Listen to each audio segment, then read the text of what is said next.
Salut! Aujourd'hui, un peu de géo, un peu de politique dans Naruto. Dans Naruto, la géographie et la géopolitique sont très présentes. Alors aujourd'hui, je vous propose qu'on refasse les bases ensemble. L'univers de Naruto est découpé en pays. Il y a des pays avec des forces militaires et des pays sans force militaire.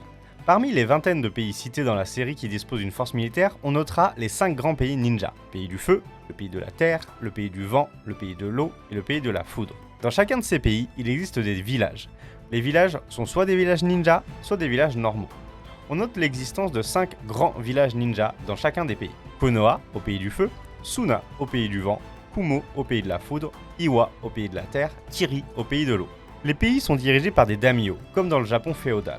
Ce sont les décideurs de chaque pays et c'est eux qui ont la responsabilité normalement de nommer le Kage, qui est le chef du village ninja de chaque pays, même s'il arrive parfois que celui-ci soit désigné directement par son prédécesseur.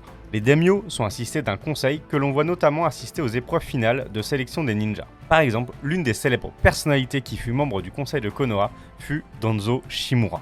Le mot Kage signifie ombre. Les Kage sont donc en quelque sorte l'ombre de leur village et de leur pays. Dans l'histoire de Naruto, on notera un fort lien entre les Jinchuriki, c'est-à-dire les porteurs d'un bijou, et le grade de Kage.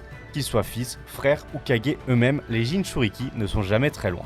Dans l'anime, il est mention d'autres Kage que ceux des 5 grands villages ninja, mais nous avons peu d'informations à ce sujet. A noter qu'un shinobi devenu Kage conserve son rang précédent, et donc Naruto, en dépit d'être Hokage, est techniquement toujours un genin, car il n'a jamais terminé l'examen des Chunin, en raison de sa formation avec Jiraiya et de son combat contre l'Akatsuki à son retour. Nous allons probablement en découvrir encore plus sur l'histoire avec un grand H, la géographie et la géopolitique du monde de Naruto, dans les nouvelles aventures qui sont publiées dans le manga Boruto The Next Generation.